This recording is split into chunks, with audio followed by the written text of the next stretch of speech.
Oke, perkenalkan nama saya Muhammad Rajul Sabat dari kelas 02 kelompok 6. Di sini saya akan menjelaskan function blur dari codingan kami. Itu di sini ada di line 156 dan 157. Jadi di situ tertulis if mode sama dengan blur. Jika modenya itu adalah blur, frame itu dia akan menampilkan Gaussian blur. Tapi sebelumnya di sini saya akan menjelaskan apa sih Gaussian blur itu. Nah, jadi Gaussian blur itu adalah teknik pengebluran gambar menggunakan distribusi Gaussian sebagai kernel filter. Nah, function CV2 Gaussian blur itu dia punya 3 parameter utama, yaitu yang pertama itu ada source, kernel size, dan juga sigma. Nah, frame itu adalah source-nya. Frame kameranya itu adalah source-nya. Lalu 25 kali 25 itu 25 pertama itu adalah lebar, lalu yang 25 kedua itu adalah tinggi. Nah, itu adalah ukuran kernelnya. Tapi sebelum itu, apa sih itu kernel gitu? Jadi kernel itu adalah matriks kecil yang digeser ke seluruh gambar untuk menghitung nilai baru. Dan OpenCV itu wajib menggunakan kernel ganjil, makanya kita pakai 25 kali 25, yaitu alasan itu agar ada titik tengah sebagai pusat blur gitu. Dan juga kenapa 25 kali 25, karena itu yang paling cocok, karena 25 kali 25 itu blurnya itu udah kuat gitu. Karena kalau kurang dari itu blurnya itu akan semakin ringan. Kalau lebih dari itu blurnya itu juga akan semakin kuat gitu. Makanya di sini kita pilih 25 kali 25 karena blurnya itu pas gitu. Lalu selanjutnya di parameter terakhir itu ada 0, itu adalah sigmanya. Jadi OpenCV ini dia akan menghitung sigma itu otomatis berdasarkan ukuran kernelnya. Selanjutnya di sini saya akan menjelaskan cara kerja Gaussian blurnya itu. Jadi dia pertama itu dia akan mengambil area kernelnya 25 kali 25 itu di sekitarnya. Lalu dia akan mengalihkan setiap pixel dengan bobot Gaussian. Lalu dia akan menjumlahkan hasilnya. Lalu dia akan menjadikan nilai pixel baru. Sekian mungkin yang bisa saya sampaikan. Di sini saya akan menjelaskan di pemrosesan mode HG. Nah, di sini dimulai dari line 155 hingga ke 157. Nah, ini di sini elif itu singkatan dari else if. Ini untuk memeriksa kondisi alternatif. Nah, modenya ini ialah HG. Nah, mengecek apakah variabel bernilai string atau HG. Lanjut ke line kedua. Di sini ada CV to Kenny. Nah, CV2Kenny ialah fungsi OpenCV untuk deteksi tepi atau edge gate detection menggunakan algoritma Chani. Nah, gray ini itu ialah gambar input dalam format grayscale atau hitam putih yang sudah dikonversi sebelumnya. Nah, 80 ini threshold bawah. Ini nilai intensitas minimum untuk dianggap sebagai tepi. Nah, sedangkan yang 160 ini threshold atas, nilai intensitas minimum untuk dianggap sebagai tepi yang kuat. Lanjut ke lens berikutnya. Nah, frame ini itu ialah hasil akhir yang akan ditampilkan. Nah, CV2 color itu fungsi untuk mengubah color space atau ruang warna. Nah, di sini HG yang tadi gambar biner hasil deteksi tepi, terus ke CV2 color gray to BGR. Nah, ini itu ialah konversi dari grayscale ke BGR. Oke, melanjutkan dari pembahasan dari teman saya yang sebelumnya sudah membahas bagian blur dan edge. Sini saya Awang akan menjelaskan untuk bagian face overlay-nya. Nah, face overlay-nya itu ada di line 159 sampai 166. Nah, bagian ini itu digunakan untuk mendeteksi wajah program menggunakan hardcase. Nah, nanti dia pakainya itu yaitu gray atau hitam putih, kayak warna hitam putih. Kenapa dia pakainya gray? Biar prosesnya itu jadi lebih cepat dan efisien.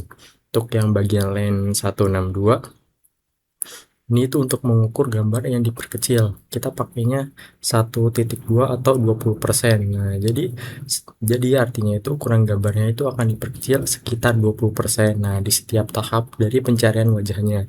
Nah, kenapa angka ini tuh dipilih? Karena lebih cukup seimbang itu antara kecepatan dan akurasinya gitu. Untuk yang bagian 163 ini untuk membuat area baru buat mendeteksi wajahnya, kita pakainya angka 5. Nah, berarti sebuah area baru itu akan dianggap jika terdeteksinya itu minimal 5 kali dari area sekitar tersebutnya. Kenapa dia pakainya angka 5 ini? Karena lebih efisien gitu. Terus untuk bagian lens 164 ini itu untuk mengabaikan wajah yang terlalu kecil, jadi biar gampang terdeteksinya gitu.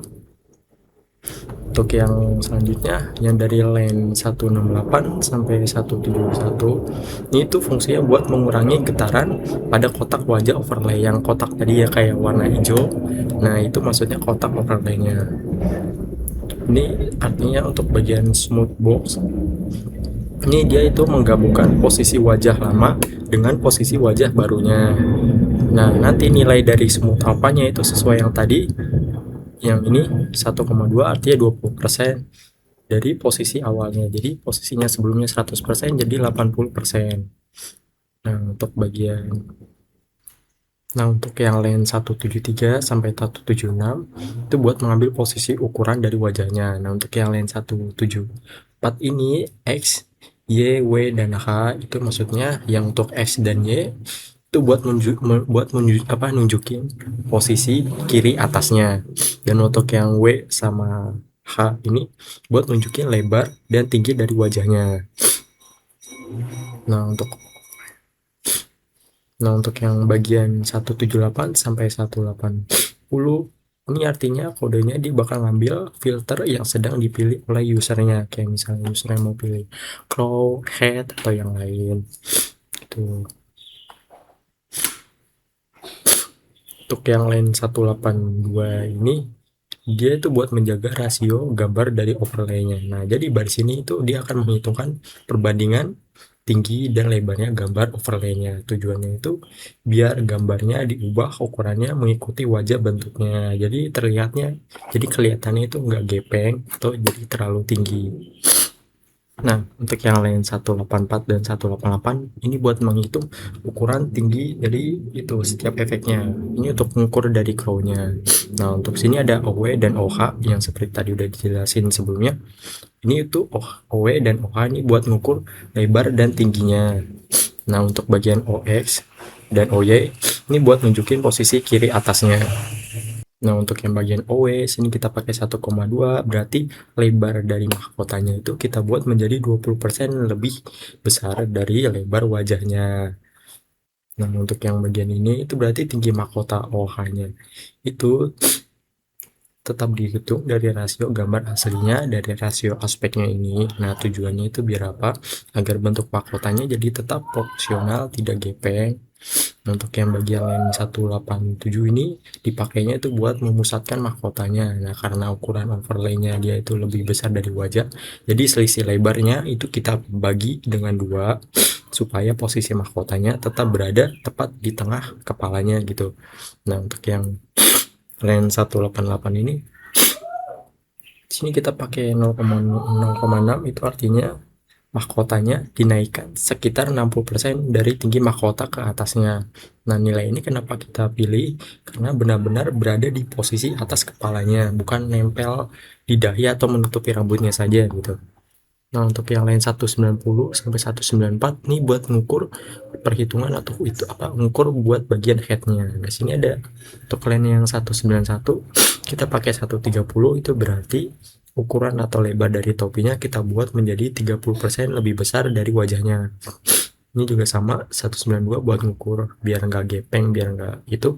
Terus 193 juga sama kayak yang tadi sebelumnya dibagi 2. Untuk yang 194 nih kenapa kita pakai angka 0,35? Jadi pada posisi Y-nya berarti topinya itu bakal dinaikin posisinya sekitar 30%, maksudnya itu kita naikkan sebesar sekitar 35% dari tinggi topinya. Kenapa dia pakai ini? Karena nilai ini lebih kecil dibandingkan crown, karena topinya itu memang harus nempel di kepalanya. Nah, untuk yang line 196 sampai 200 nih buat menghitung ukuran dari glasses atau kacamata. Nah, untuk yang line 197 kita pakai angka 1,1, berarti lebar dari kacamatanya kita samain dengan ukuran dari wajahnya biar kacamatanya itu tidak terlalu besar gitu. Untuk yang bagian ini yang 198 lainnya, nah itu angka 0,35 itu berarti tinggi wajahnya atau kacamatanya itu hanya sekitar 35% dari tinggi wajahnya. Nah, untuk yang line 200 ini kita pakai angka 0,28, berarti posisi Y-nya berarti kacamatanya itu diletakin sekitar 28% dari atas wajahnya gitu. Nah, untuk yang bagian line 202 sampai 206 ini dipakai buat menghitung bagian max-nya atau maskeranya gitu. Nah, di sini untuk yang line 203 itu yang angka 130, nah berarti kita pakai angka 1,30-nya digunakan buat agar maskernya itu lebih besar dari wajahnya. Untuk yang juga sama aspek buat ngitung biar nggak gepeng, juga sama buat ngebagi dua juga. Untuk yang 206-nya kita pakai 0,8, berarti angka 0, dari 18 ini pada posisi Y, berarti maskernya diposisikan sekitar 18% dari tinggi wajah ke bawah.